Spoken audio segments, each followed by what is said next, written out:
Hello, welcome to the next GC9x Blaze. Today we're playing Carrie's Order Up. I'm Bobnator.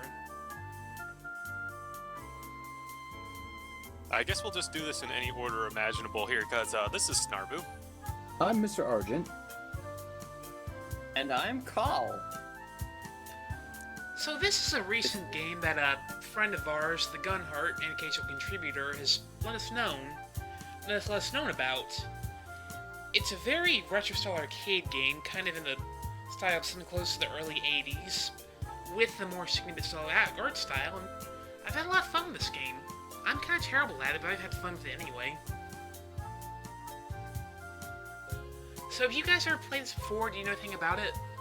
I have seen it in action before. I saw it when it was still being prototyped, and I think the creator was saying something about, because I was watching it on a creator stream, but he was saying that people were comparing it to Diner Dash, and I'm not sure if that's really an apt comparison. Sort of, it kind of reminds me.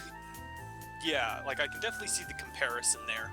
Yeah, I followed the development on Tumblr, but I don't really have any personal connection because I only know the guy in passing. He's a friend of a friend, basically. Let's get So straight do you into play it. as a crab? Yes, you play as a crab. Everyone's some kind of sea animal in this, I believe. So we can start from any level we reach, but just to show things, I'll start from the first round. Now this game gets fiendish pretty quick, doesn't it? Definitely, although I am kind of bad at it. So immediately I am struck with how Super NES this game looks. It's more SNES, I'd say. You just said Super Yeah. NES. Wait, What it's did you think I NES. said? If I said NES, I hear the S. I said Virtual Boy, actually. Okay, so Personally, I'd say Neo Geo. here's the deal. Customers are going to come out of these tables, and she's going to drop food that we're supposed to bring to them.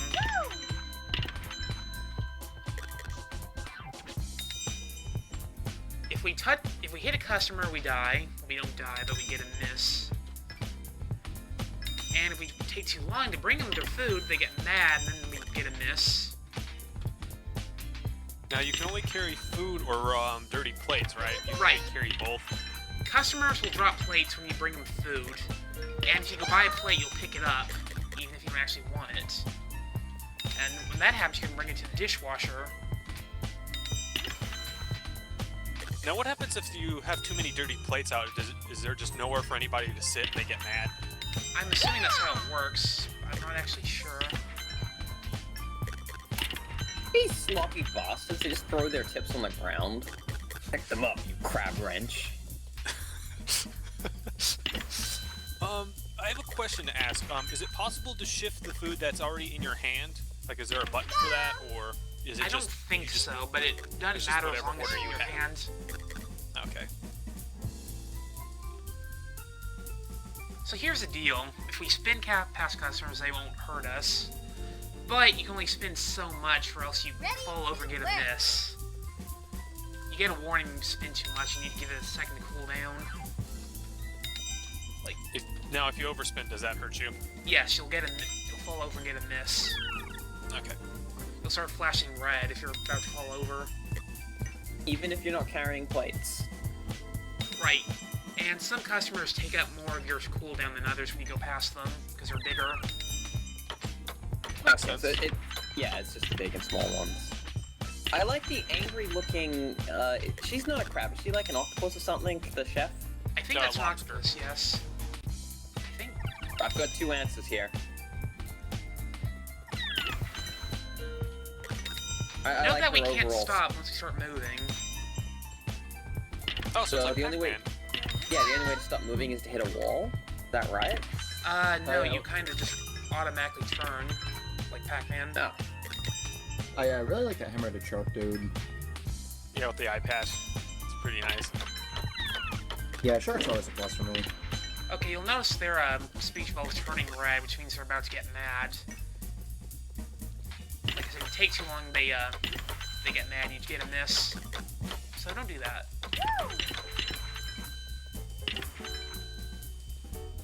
And if you take a lot of deliveries in a row, your combo multiplier goes up. That's how you get the best scores.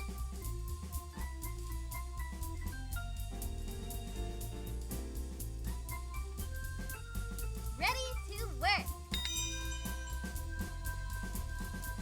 So although I did say that it looks like an SNES game, you know, the Super Famicom to make it clear, but the actual gameplay, it almost reminds me slightly more of a ZX Spectrum or like 8-bit computer sort of thing, just because it's very, very limited in button controls, and the actual topography of the level is very small at the moment. If I had to make one complaint about this game, I think this shouldn't be a scrolling game. I think it would have been better if you could see everything on screen at once. Yeah, I could see that argument. But then the graphics would have had to have been smaller, which I suppose they could have still been pretty charming. But I think that's just a feature that it just adds a little bit to the difficulty, which is fine. Now, I should note we have a guest here in the stream chat currently, and they've mentioned a few things. Their name's Cleave the Dragon, and they've mentioned that apparently if you do fill up on plates, like if all the tables are covered in plates, the people will just keep moving around until they find a free spot, so that is not a miss. Okay, but that would mean you've got more people moving around to worry about bumping into, so you still don't want that to happen. They've also just mentioned that the original idea was for it to be single screen. It seemed it was inspired by the Game & Watch games, which I can also see in that case. Oh, you go ahead, Bob. Sorry. This less reminds me of a Spectrum game, more of like an early 80s arcade game. Something like, say, Konami's Mikey, I guess, for an example, what I'm thinking of. Yeah, that's something it was reminding me of. I couldn't quite give a name to it, but yeah I can definitely see that. This really evokes the design of the classroom segment at the start of the game. I was going to say, though, Cal, you mentioned that it reminds you of a SNES game. It reminds me more of a TurboGrafx game for some reason, and I'm not sure why. Maybe the smooth scrolling. I forget, did the TurboGrafx have smoother scrolling than the SNES? I know it ran a little bit faster in some cases. It had a lot of really nice, high-quality arcade ports that had a lot of scrolling elements. I guess kind of the proportions and stuff is a bit Bonk-like with the characters, maybe. They have his, oversized bobblehead.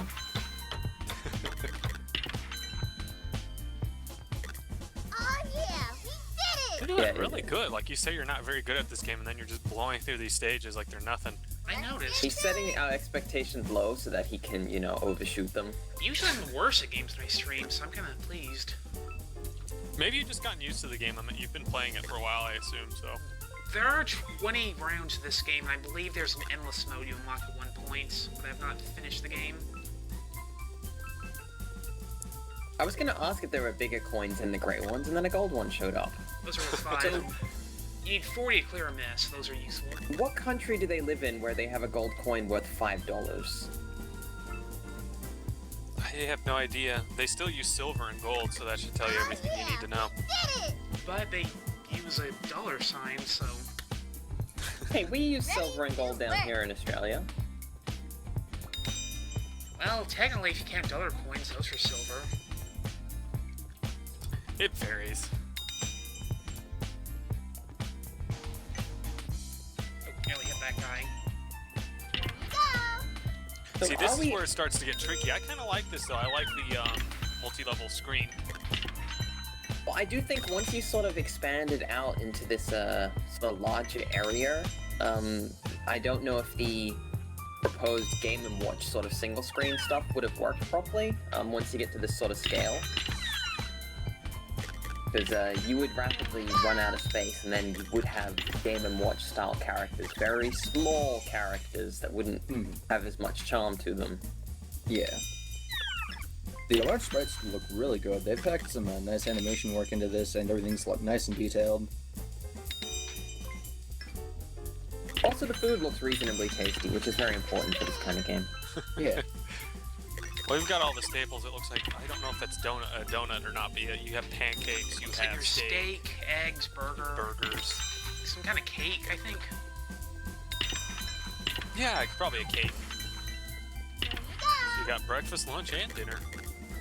And dessert. The most important meal of the day.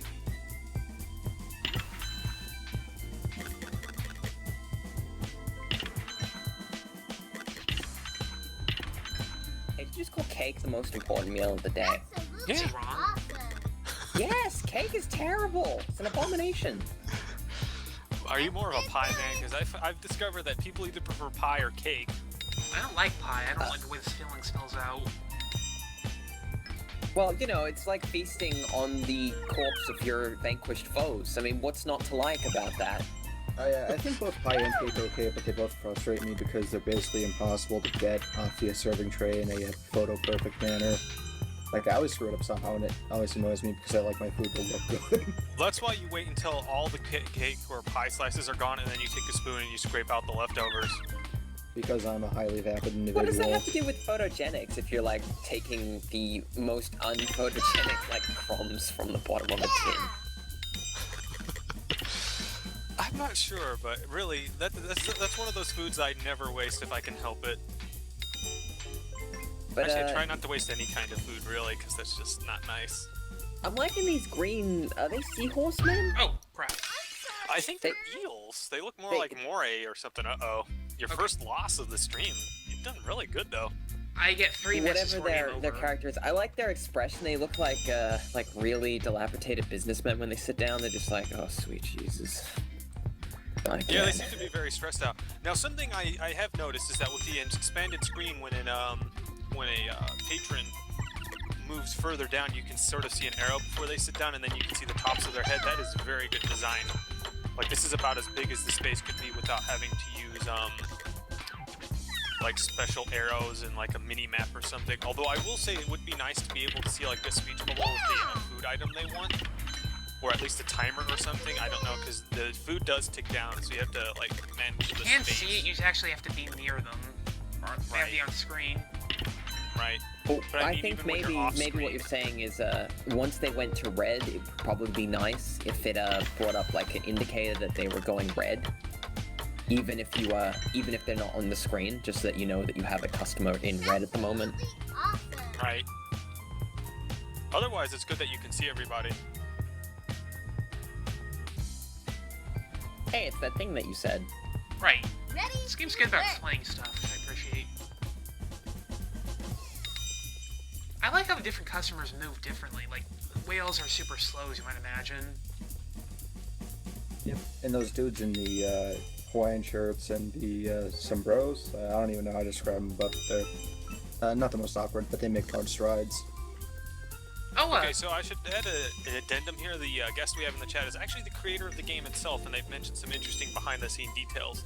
So you might have to so I copy guess, some of that. Just read oh, everything please do. I'd love out. to see what he has to say, and thank you for showing up with us. Yeah, thank you for showing up. They made a mentioned great that game. The original idea behind it being a Game & Watch sort of game is that old Game & Watches had 2 screens, so that's how it could have possibly handled these sort of transitions. They've mentioned some other things. Apparently the orange character there is a koi.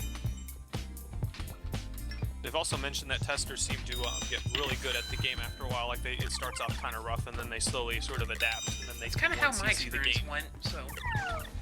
Yeah, you're doing really good at this.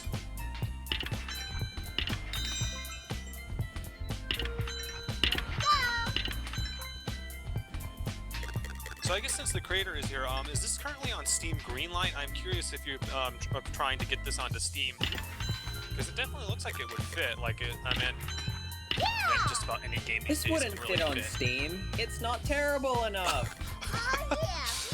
Oh, Greenlight, what have ye became? Look, it's not about murdering women or whatever that terrible like gynophobia game was or whatever. I don't know how games like that get on Steam. Is it like people just ironically liking the game? I feel there's like a cabal of people that must just press yes to every like they just troll on Greenlight pressing yes. Yep. Well, remember, no doesn't keep it from being on green light. It just means that it doesn't... No votes don't really count. It just means we're basically ignoring it. Right, that's the interesting thing about Greenlight, is that if you say no, it doesn't affect anything. And the creator has noted that they will try to get it on Greenlight at some point. They're just currently, I believe this is currently on Itch.io, working on or video however you say editing. that. What'd you say? This is currently on Itch.io, I believe, or however you ever say that. Yeah, that's a pretty good service. I like Itch.io a little better.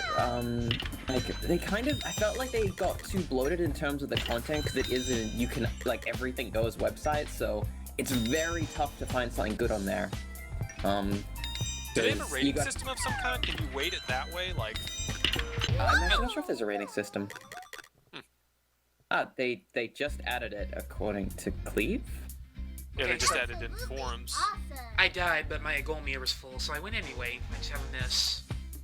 Also, they mentioned that itch.io has 20k games, which I think is, I forget if that's more than Steam or about the same level. Because Steam What I has find a lot of interesting games. is itch.io, because it only started recently, and like, I remember going there and they had like maybe a couple of hundred games, so damn, like, Jesus, right? Well, I think it's because there's no barrier to entry. I mean, it's not that far removed from something like, say, the Android store or the Apple iOS store. The App Store, whatever you call it. I forget what they call it. And the One creator more- mentions that Steam only has 9k games at max currently. They looked it up, so... That I could have thought there'd be a lot more than that much. It's only 9,000 or about that much. Yeah, it does kind of make sense though. Steam used to be pretty exclusive for a long time. Like, the process was really bizarre and it wasn't transparent in the slightest. And it still kind of isn't. So, hey, I noticed water droplets. What do those do? Do you slip if you get on those? I haven't made it this far, so I don't actually know. Maybe I guess Cleave we'll will be find able to out. tell us. Yeah.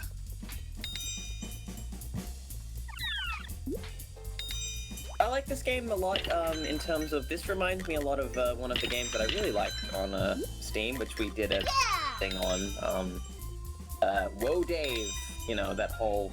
Right. It really captures that retro arcade aesthetic pretty well.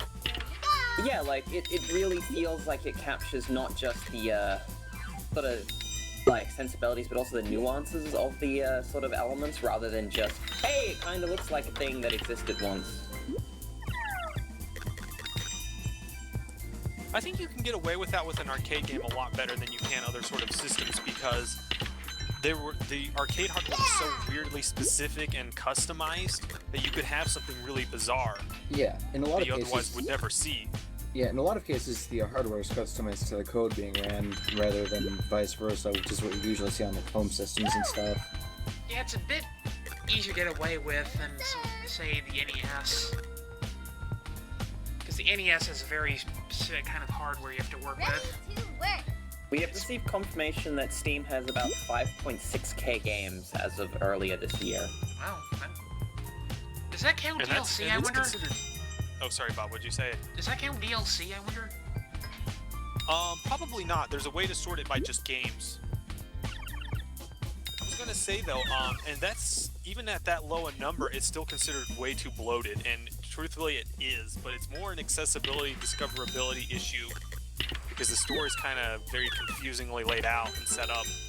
Valve has definitely had a real issue with their approach to sorting games. I don't really know what the best solution is, but I don't have millions of dollars to work it out. Well, they do, but they just crowdsource it. That's their solution. It's like, yeah, you guys figure out the solution, and then we'll claim we invented it. Their customer service could do a lot of work, let's be honest. I will say that the refunds have really helped. That's definitely something that's very nice. I'm very glad that they finally We did that. can crap on Valve because they're the big guys, but I would definitely they do acknowledge that they have serious issues with some of their, you know, customer service stuff, and that they need to do something. It would be nice if they had put more money down, because they definitely have the money to cover that sort of thing, but at least you can tell that they are working on it, and the refund thing was great. The refund thing is amazing. I like how that changed sort of the climate, political climate in terms of big AAA games too, especially as we saw with Batman Arkham Knight. The game's still broken, by the way. They cannot fix it, and they refuse to. So yeah, don't buy that game. Yeah, they To had be that. fair, at least with that one game, sorry Bob, It was it did actually say, we're letting you refund it if you want. You have tons of time to refund it. I We're not fixing it. admit, I actually really like the Arkham games. I just Return to Night. It was really kind of a big step down from City, and I really love City, so it's a big disappointment. Yes, Cleave the Dragon. Apparently, they're not fixing the PC version of Arkham Knight. Like, it's just... I'm trying to remember. I was reading up why the game had so many issues, and apparently it's still using Unreal Engine 3, and it wasn't kind of designed for games like that. Yeah, this is, like, it's been a big thing where they've just like, okay, we made a mistake when we were programming it and the engine, and it's just, no, we can't fix it. Also, Bob, this is some late advice here, but do not spin on the water. Apparently you will slip. Okay, thank you. Ouch. Oh, I mean, you haven't yet, so that's good. Better get that shark some eggs, man. Come on. He's starving. Yeah, I would probably, like, really not want to piss off the shark customers more than anything else. Sharks. And they got those, you know, like the second mate stripy shirts on, so they're definitely ready to fight. Oh. I'm sorry, sir. It's always I that like the Koi's addressed as tourists because they're just kind of They even have sandals and everything. exotic. Great. I mean, Cleave was brought up in our chat. I don't think we'll cut in the chat, so we're just gonna have to keep mentioning it. But that there's a lot of the death of the indie games thing recently, which it's all it's mostly the death of low effort indie games, which was always going to happen, and it has happened now, basically. What do you mean exactly? The best I can give you is the story of N+ and N++, if you're aware of that particular Are those really saga. low effort, though? Those ended up on the DS. That has to mean something. Oh no, they're reasonable games, but what effectively happened was their first game came out in a period where you could very much release almost anything and get some sales, and they did very, very well for themselves, and they recently released another sequel to the game. But I think it's like $15 or $20 for pretty much a game that looks almost the exact same, and it just feels like a rehash. I haven't played it, I just know that's the response to the game.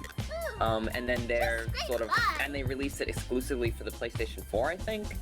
And there was a bit of blowback against the game because it was like, guys, you know, the industry has changed. You can't just throw out like a game like this and be like, yeah, give us a ton of money.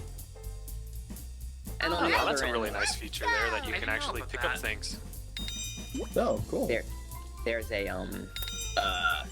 you know, low effort indie games are kind of screwed now because no one's gonna buy them. Why would you buy a low effort indie game at this point?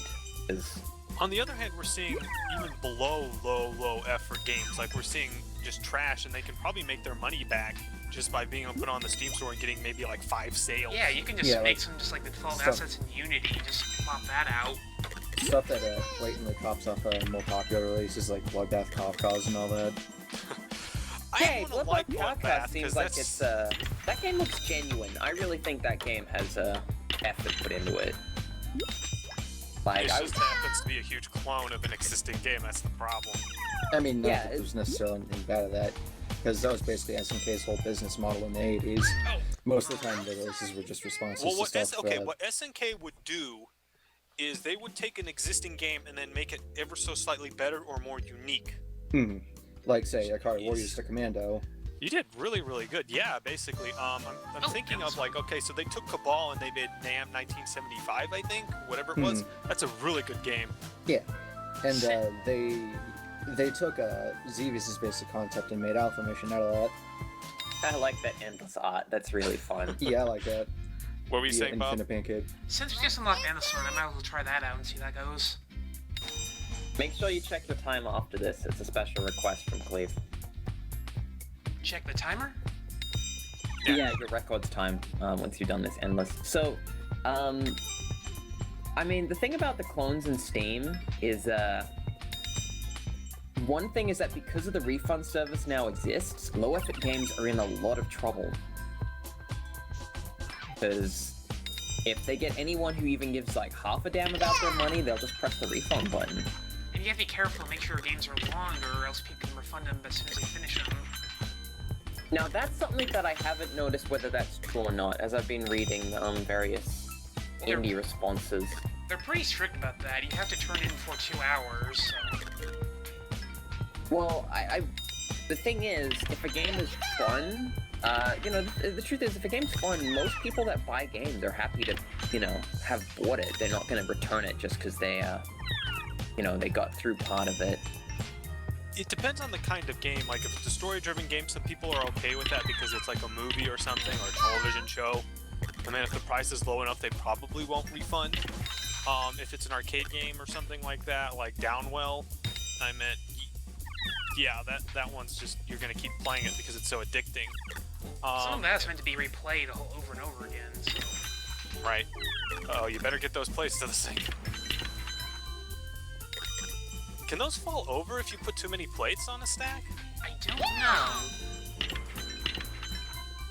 It looks like Cleave is mentioning that they have deliberately added some extra features to the game specifically because of Steam refunds, which I think we'll definitely see a lot of now that they're kind of going to add features to try and convince people not to trade their game in. There's just extra goals and things that you can enable to challenge yourself in different ways. Okay, apparently the plates won't fall, it's just a cute little graphical touch. Which is nice. I wonder if it's possible that every single song on the table have a plate filled on it. I think it would just go above the screen. I don't think it would actually cause too many problems. I mean, I don't know.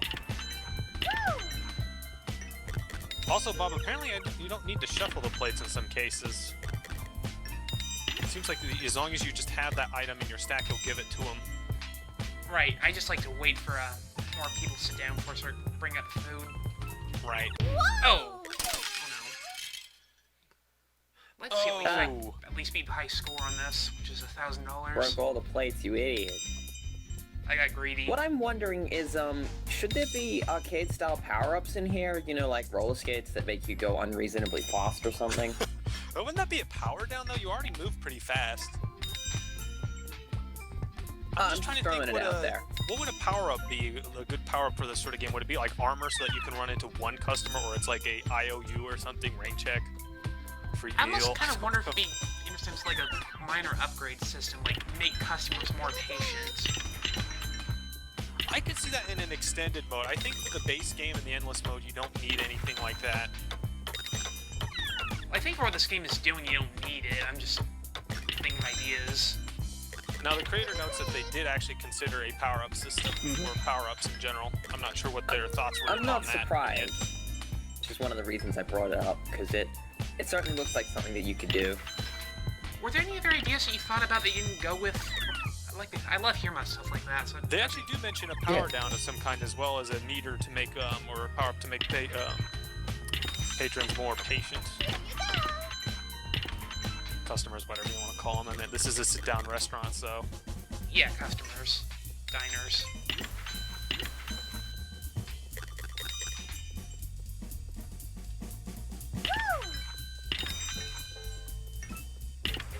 They mentioned that there was a bell to make all the customers change chairs, like, I guess in Alice in Wonderland. That's kind of amusing.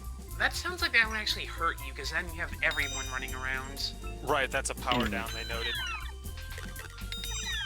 It should play that, it should play like a custom song when they do that, though. That'd be great. Gotta have the, everybody change places sort of scream.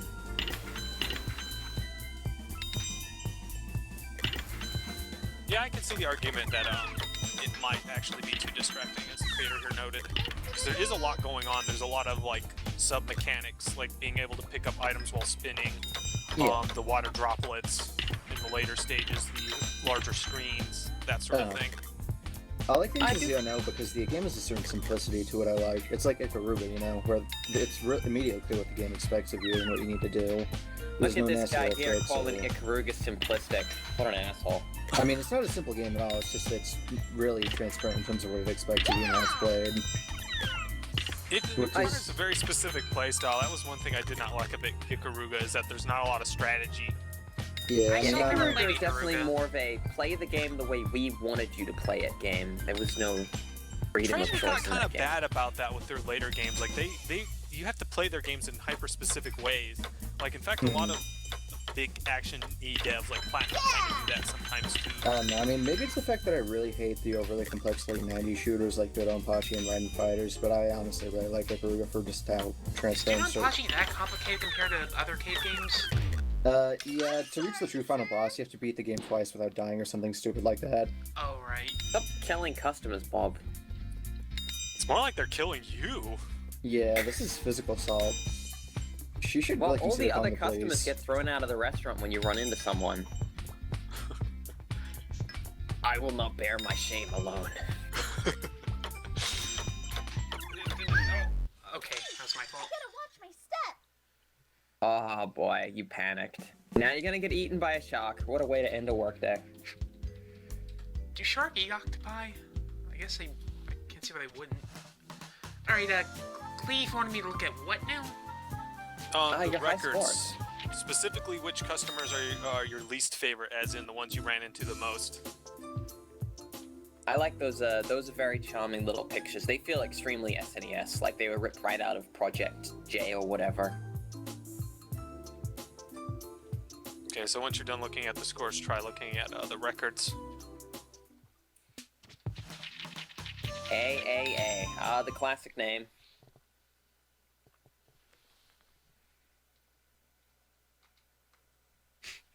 Well, that's her name, Skylar. Hey, you got outfits? Neat. Impatient customers, 3 spun outs, 1. Now, there are these challenges you can do, but I'm not sure how you find out what they actually are, if there's a way to do that or not. I'm assuming there's, like, achievements. Probably something, something like that. That's a big map, though. That's a lot of challenges. Gotta So go increase back the over to playtime the other past screen 2 Bob, real hours. quick. Okay. So I'm curious. I'm looking at. Okay, so bumped customers 27, plate smash 56. We're being told to go to service mode when you're done here for a round select. It might tell you a little bit about the challenges, maybe? Okay. Um, Okay, I apparently see. there was a maid character that would direct customers around and you couldn't run into them, so that would add extra challenge to the game. I think some of that might be good for an EX mode or an arranged mode. Like if they Yeah. wanted to take this further.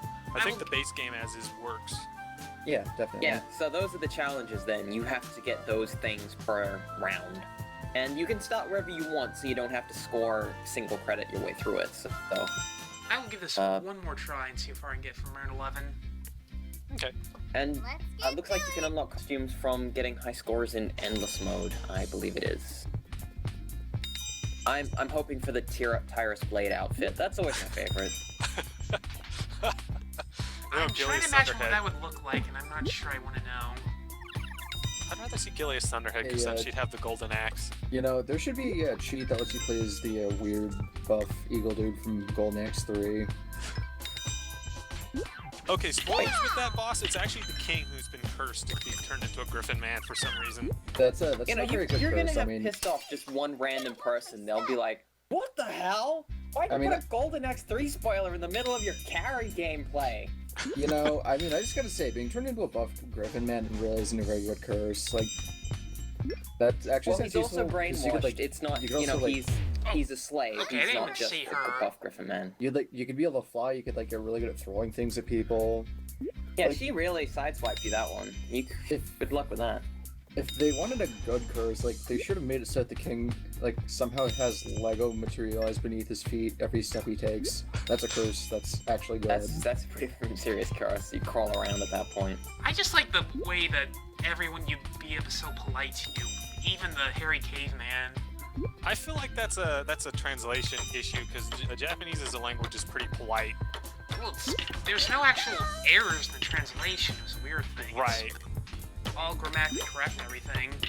Well, what I mean is it might have been a literal translation. I'm not sure. Maybe they were trying to make it it's feel whoever old was timey. writing it was not necessarily an English speaker, so they just used what English they knew. Well, they could have been going for a theme too. Maybe they thought, they were going for a chivalry kind of thing. Okay, so we are getting the pink short swordfish is a kid, and they were designed by the musician of the game. One more time. I like how he just Alright. seated himself rather than getting mad. He's like, I'm still hungry. Well, fair enough. Apparently the costumes are just palette swaps, which is a little bit of a shame, but I mean, I understand that's a whole extra set of sprites you have to Right. make. Right, yeah. I'm sure something like you'd this have would to take do- a while to quickly- sprite, so... Right. I guess Oh, you the could do pink- it like Binding of Isaac and have the heads be separate. The pink swordfish is a boy, apparently.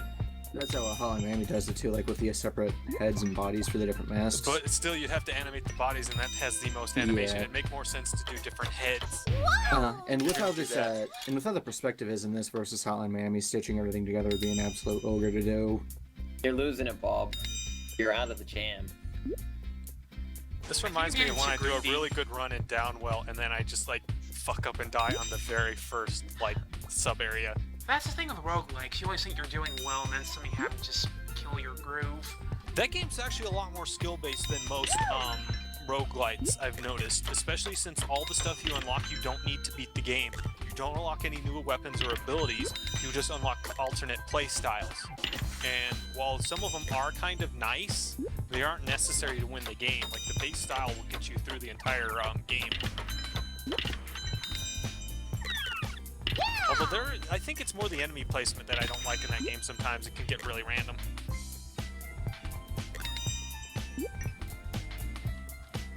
Okay, so the creator notes there is an easy mode, but all the challenges are tied to arcade mode. That's a planned feature. I Yeah, believe it is. functionality Oh, is it's planned plans and feature's not implementing. in yet? Okay. It looks like he updates this game pretty often. I've been getting a notification to Itchy on the email about when it updates. That's handy. I didn't know Oh, HBO it's did not- that. That's really it's not- nice. It's not 100% finished, you know, you're gonna get some messages until it is. I'm sorry, sir. Okay, that guy kind of snuck up on me. I wasn't expecting him to turn. I can almost Gotta manage finish that this level. space, man. You gotta manage that space. I will say that, I would say that's probably a difference between this and your regular run-of-the-mill arcade game or old PC game. If they're randomly being assigned seats, they're not predictable, and that was usually not the case with most classic games.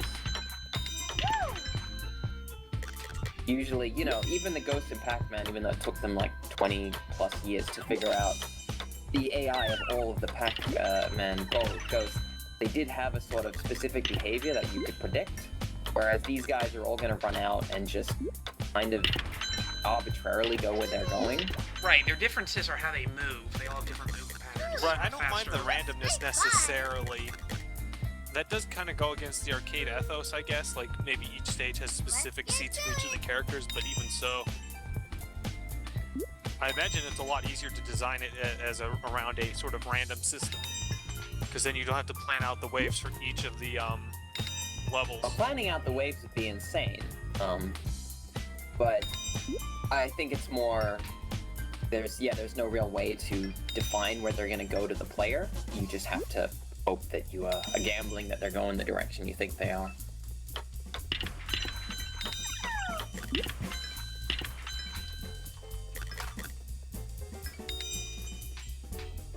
Because, like, you know, I can see points where you're flitting back and forth because you Right. ran out of spin and you're completely surrounded by these giant fishmen that you can't get through. Right, that's why I keep doing that.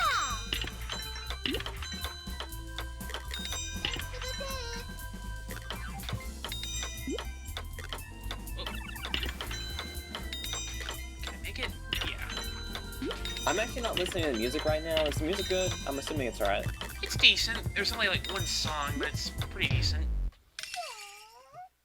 You That's know, pretty true to a lot of classic arcade games.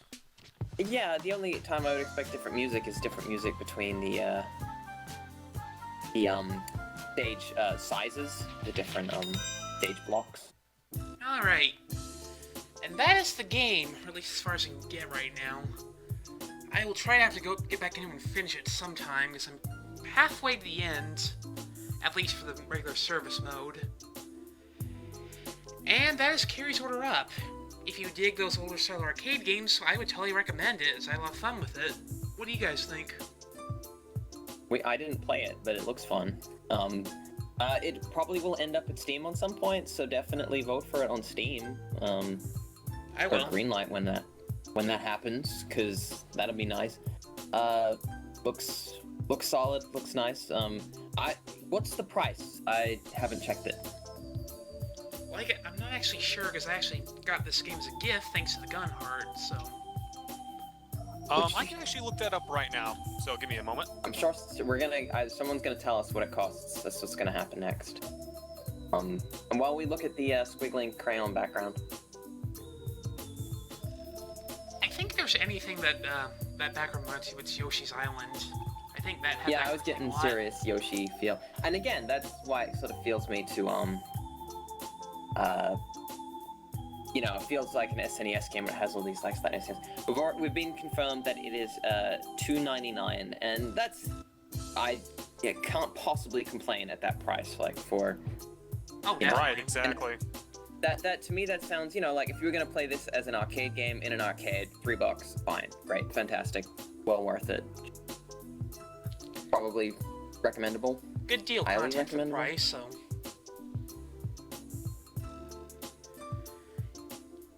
Anyway, thank you for joining us tonight, and thank you to Cleave the Dragon for joining us and making a pretty awesome game. One final note to touch off on before we go. The creator has just informed us that the line squiggles were inspired by Ed, and Eddie, which is a pretty good source to be inspired by there. I would not have placed that. That's interesting to know. Ed, and Eddie. And we will catch you guys next time. Night.